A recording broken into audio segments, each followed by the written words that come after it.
Hi friends, hello, welcome to our Cook with Friends channel. இன்னைக்கு நம்ம சேனல்ல ஒரு பாரம்பரியமான பிரசாதம் ரெசிபி தான் பார்க்க போறோம். இன்னைக்கு நம்ம பார்க்க போறது மிளகு வடை. இது ஸ்ரீரங்கம் பெருமாள் கோயில்ல, திருப்பதி பெருமாள் கோயில்ல, மோஸ்ட்லி எல்லா பெருமாள் கோயிலும் இது ஒரு ஸ்பெஷலான பிரசாதம். வாங்க இந்த அத்தென்டிக்கான மிளகு வடை எப்படி செய்யறதுன்னு பார்த்துடலாம். மிளகு வடைக்கு தேவையான இன்கிரீடியன்ஸை பார்த்துடலாம். ஒரு கப் கருப்பு உளுந்து எடுத்திருக்கேன். இது தோலோடு இருக்கிற உளுந்து. இது உடம்புக்கு ரொம்ப ஹெல்த்தி.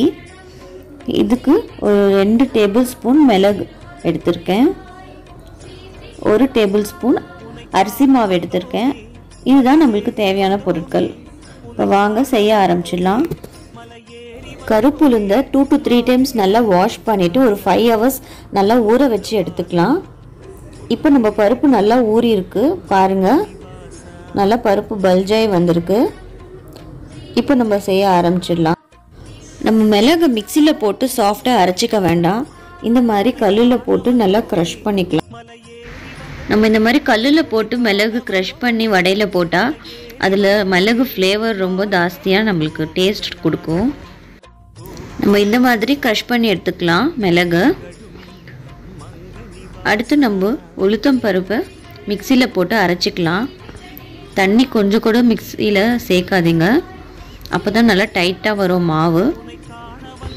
தண்ணி நல்லா வடிச்சிட்டு மிக்சியில் போட்டு அரைச்சிக்கலாம். இப்போ நம்மளுக்கு தேவையான அளவு உப்பு போட்டுக்கலாம். 1 ஸ்பூன் கல்லுப்பு ஆட் பண்ணியிருக்கேன். 1 கப் பருப்புக்கு 1 ஸ்பூன் கல்லுப்பு கரெக்டாக இருக்கும்.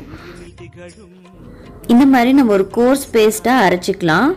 மாவு நல்லா டைட்டாக இருக்கணும், கொஞ்சம் கூட தண்ணி இருக்கக்கூடாது. அப்போ தான் நம்மளுக்கு அந்த கிறிஸ்பினஸோடு இருக்கும் வடை. இந்த மாதிரி நம்ம பருப்பு எல்லாமே 2 வாட்டி மிக்சியில் போட்டு அரைச்சி எடுத்துக்கலாம். மாவு இந்த மாதிரி டைட்டான கன்சிஸ்டன்சியில் இருக்கணும். அப்போ தான் உங்களுக்கு வடை தட்டை வாட்டமாக இருக்கும். இப்போ நம்ம எடுத்து வச்சுருக்க அரிசி மாவை ஆட் பண்ணிக்கலாம். அரிசி மாவு ஆட் பண்ணால் நம்மளுக்கு அந்த கிறிஸ்பினஸ் கொடுக்கும் வடை. இப்போ நம்ம க்ரஷ் பண்ணி எடுத்து வச்சுருக்க மிளகு ஆட் பண்ணிக்கலாம். அரிசி மாவு மிளகு எல்லாம் ஈவனாக மிக்ஸ் ஆகிற மாதிரி நல்லா மிக்ஸ் பண்ணிக்கலாம். நம்ம வடைக்கு மாவு ரெடி ஆகிடுச்சு பாருங்கள். மாவு இந்த ஒரு கன்சிஸ்டன்சியில் டைட்டாக இருக்கணும். இப்போ நம்ம கடாயை ஆன் பண்ணி நம்ம இன்றைக்கி கடலை எண்ணெயில் தான் வறுக்க போகிறோம். கடலை எண்ணெயில் ஃப்ரை பண்ணால் நம்மளுக்கு ரொம்ப டேஸ்டியாக இருக்கும். நீங்களும் ட்ரை பண்ணி பாருங்கள்.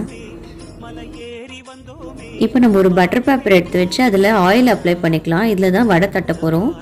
வாழை இலை இருந்தால் அதுலேயும் தட்டலாம். இங்கே எனக்கு வாழை இலை ரொம்ப கிடைக்காது, அதனால பட்டர் பேப்பரில் தட்டிக்கலாம். பட்டர் பேப்பரில் இந்த மாதிரி ஆயில் அப்ளை பண்ணிக்கோங்க ஃபுல்லாக. இப்போ நம்ம வடை மாவை ஒரு உருண்டை மாதிரி எடுத்து வச்சு தட்ட ஆரம்பிச்சிக்கலாம். நல்லா மெலிசாக தட்டிக்கலாம். எவ்வளோ மெலிசாக தட்ட வருதோ அவ்வளோ மெலிசாக தட்டிக்கலாம். கையில் எண்ணெய் தொட்டு தொட்டு தட்டிக்கலாம். தண்ணி ஆட் பண்ண வேணாம். தண்ணி ஆட் பண்ணால் மாவு கொஞ்சம் இலக்கமாக ஆகிடும், எடுக்க வராது. இப்போ நம்ம எண்ணெய் காஞ்சிடுச்சு. நம்ம பட்டர் பேப்பர்லேருந்து வடையை எடுத்து எண்ணெயில் போட்டுடலாம். எண்ணெயை ரொம்ப காய விட்டு போட வேணாம், கொஞ்சம் லைட்டாக காஞ்ச உடனே போடுங்க. அப்போ தான் மேலே கிறிஸ்பியாக உள்ளே நல்லா வெந்திருக்கும், இல்லைன்னா மேலே கலர் சேஞ்ச் ஆகிடும்.